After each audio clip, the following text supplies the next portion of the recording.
Isang magandang araw ng bakbakan mga kaibigan. Welcome sa Boxer Shorts. Ako po si Atty. Ed Tolentino, kasama ninyo sa inyong corner pagdating sa usapang boxing. Dito sa Boxer Shorts, we do not monetize. Handog sa inyo diretsong opinion, hango lamang sa ating passion. At ngayon, sa edisyon ng Boxer Shorts, pag-usapan natin ang pinaka-latest development sa karera ng ating dating multi-weight division world champion, Jonrel Casimero. Kamakailan pumirma ng bagong promotional contract itong si Casimero. In particular, siya pumirma ng kontrata under the Japan-based Kameda Boxing Promotions. Ito po yung 3150 times Lush Bomu Promotions ni Koki Kameda at ng kanyang pamilya. Pag-usapan natin dito sa Boxer Shorts, ano ang impact ng development na ito sa karera ni Jonrel Casimero? Ano ang maaaring itulong sa kanya ng Kameda Boxing Promotions? Ano ba ang reputasyon nitong boxing promotional outfit na ito? At sino ang ating napupusuan na maaaring makalaban ni Jonrel Casimero kung sakali mang tuloy na ang kanyang pagbabalik sa boxing ring? Lahat ng yan sa Usapang Kwadro Alas, dito lamang sa Boxer Shorts. At nagbabalik ang Boxer Shorts mga kaibigan. Heto't pag-usapan natin ang pinaka-latest news sa karera ng ating former 3-division World Boxing Champion, Jonrel Casimero. Alam niyo mga kaibigan, hindi araw-araw ay kumakatok ang oportunidad sa ating mga pintuan. Hindi araw-araw tayo nabibigyan ng pangalawa o ikatlong pagkakataon para maiayos ang ating mga pagkakamali sa ating buhay at maging sa ating karera. Itong promotional contract na pinirmahan ni Jonrel Casimero with the Japan-based Kameda Boxing Group, ito'y bagong oportunidad na kumatok sa kanyang pintuan. Ito yung bagong pag-asa para maiayos niya ang kanyang boxing career. Hindi ito regular na nangyayari sa isang individual gaya ng aking sinabi. Kaya napakaswerte ni Jonrel Casimero na wag na niyang pakawalan itong maaaring last chance niya to make good on his boxing career. Sapagkat sayang mga kaibigan, imagine with all the distractions, with all the weight issues, naging 3-division world boxing champion pa rin si Jonrel Casimero. Lalo na kung siguro walang distraction. Hopefully, hindi pa huli para maiayos with this new promotional contract with the Kameda Boxing Group. Ito pong boxing promotion na ito na base sa Japan ay pinamumunuan ng magkapatid na si Koki Kameda at si Daiki Kameda. Sila po yung dating mga world boxing champions mula sa Japan. Itong si Koki Kameda, medyo may reputasyon ito na bad boy. Nung siya world boxing champion, nakilala siya sa pagiging bad boy, flamboyant, medyo maangas. May mga allegation ng game fixing sa kanya. Meron pang insidente kung saan si Daiki Kameda ay nasuspend sapagkat binigyan ng instruction ni Koki Kameda yung kapatid niya na sikuhin sa mata yung kanyang kalaban. So may pagka-unsportsmanlike mga kaibigan. Medyo may excess baggage itong si Koki Kameda. But like I said, this may be a case of, it takes a bad boy to know a bad boy. Kasi may konting bad boy reputation din itong si Jonrel Casimero, quote and unquote. So kumbaga, madaling sabihin ni Kameda, bad boy din ako, Jonrel. Wag yan, alam ko yan. Huwag mong gawin yan, alam ko yan kasi ginawa ko rin yan. Kumbaga, sabi ko nga, it takes a bad boy to know a bad boy. So anyway, baka makabuti rin kahit papano yung kanilang collaboration mga kaibigan. Pero importante dito ay makare-enter si Casimero sa Japan boxing scene. Sapagkat dito po sa ating rehiyon mga kaibigan, number 1 hotbed ngayon ng boxing sa ating rehiyon, itong Japan. Hitik na hitik ang mga boxing activities sa Japan. In fact, Japan is experiencing yung parang pinaka-golden era nila sa boxing. Napakarami nilang napoproduce the world boxing champions lately at karamihan dito ay dekalidad. Katulad na lamang ng undisputed junior featherweight king, si Naoya the Monster Inoue. Nandyan din si Junto Nakatani. These are very good boxers who are cracking the international market. Hindi lang limited sa Japan ang kanilang popularity. So napakaganda for Jonrel Casimero to re-enter itong Japan boxing scene. Maganda magbayad at maganda ang atmosphere sa nasabing lugar. Alam niyo mga kaibigan, importante itong kontrata nito sapagkat sa totoo lang, mula nung matanggalan si Casimero ng kanyang huling kampyonato, yung WBO Bantamweight title, noong 2022, ito po ay tinanggal sa kanya ng WBO because of the weight issues na kanyang kinaharap kontra kay Paul Butler. Yun yung laban na hindi natuloy-tuloy, hindi matuloy sapagkat sa mga weight issues ni Casimero. At napika na ang WBO, tinanggalan siya ng corona. From 2022 until 2025, nanalo pa rin naman si Casimero. But he's not getting closer to a world title shot. In fact, parang bumababa pa ang kanyang ranking.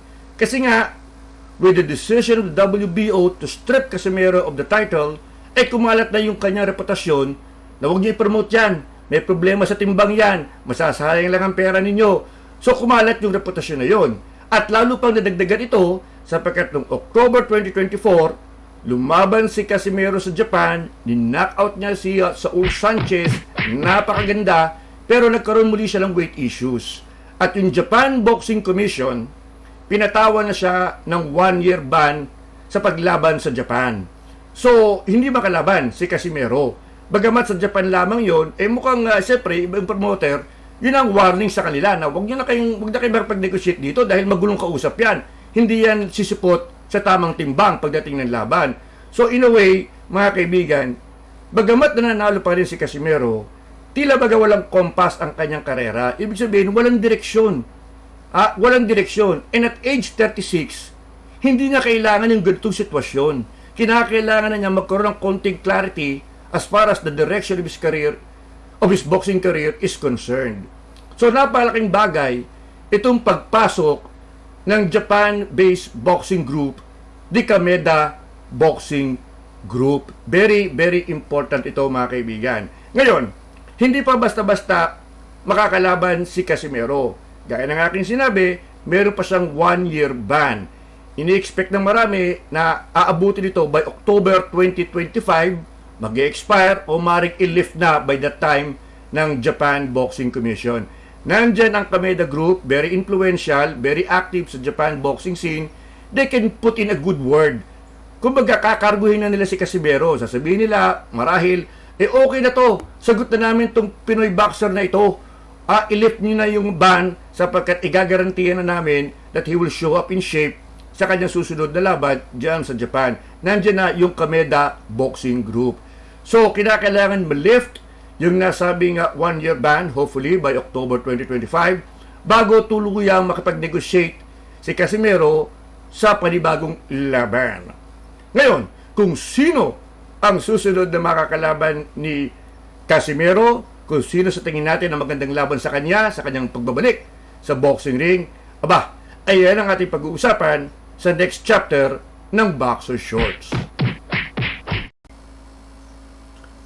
At nagbabalik ang Boxer Shorts mga kaibigan, gaya ng aking sinabi, by October 2025, ini-expect natin na ililift na ng Japan Boxing Commission yung 1-year ban na ipinataw nila kay General Casimero in October 2024. Casimero will be re-entering the Japanese boxing scene with the help of his new promotional group, ang Kameda Boxing Group.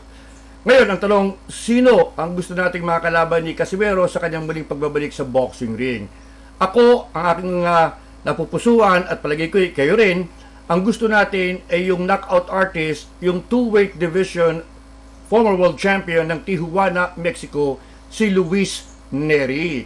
Gandang laban yan, Nery versus Casimero, sapagkat kapwa may lakas ng suntok ang dalawa at talagang walang masyadong emphasis sa defense. Parehong hataw ang gusto ng dalawang boksingero.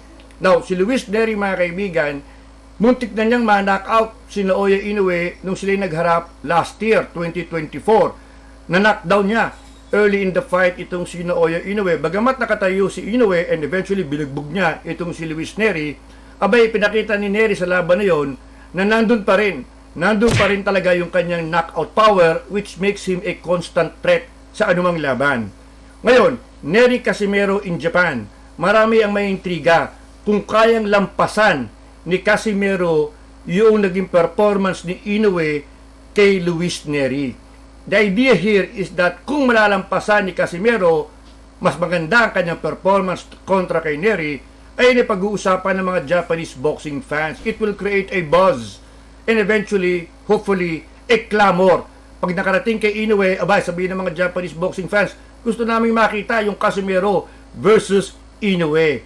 So, iyan mga kaibigan, very interesting development ito pag nagkataon para kay Johnwell Casimero.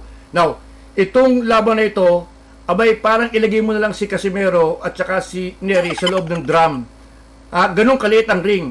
Parang doon na sila magbibigwasan, mga kaibigan. Walang atrasan ito at bakbakang umaatikabo. Parehong unconventional ang style. Plus, may magandang backstory itong Casimero versus Neri. Kasi sila kapwa na ban sa Japan. Hindi sila big in Japan. Sila ay parehong ban in Japan. In fact, si Neri even drew an indefinite or lifetime ban mula Japan dahil nga constantly overweight, plus may allegations of paggamit ng performance-enhancing drugs. So he drew a lifetime ban sa Japan. Inalis lang ng Japan nung umusbong na si Inoue at nakita nilang pwedeng bugbugin ni Inoue si Neri para maturuan ng leksyon. Ay muntik nang mag-back pa dahil muntik na nga ma-knockout ni Neri si Inoue. So ayan ang istorya. Yun nga lamang, you talk Casimero, you talk Neri, parehong may conditioning issues ang dalawa. Parehong may constant weight issues. So malamang catch weight ang labang ito kung sakaling matuloy. At the end of the day mga kaibigan, napaka-importante ng pagbabalik na ito ni Johnwell Casimero sapagkat this time tutulungan na siya ng Kameda Boxing Group. Pero dapat yung pagtitiwala na ito ng Kameda Boxing Group dapat suklian ni Casimero by getting himself in shape, by taking away this agam-agam sa kanyang conditioning.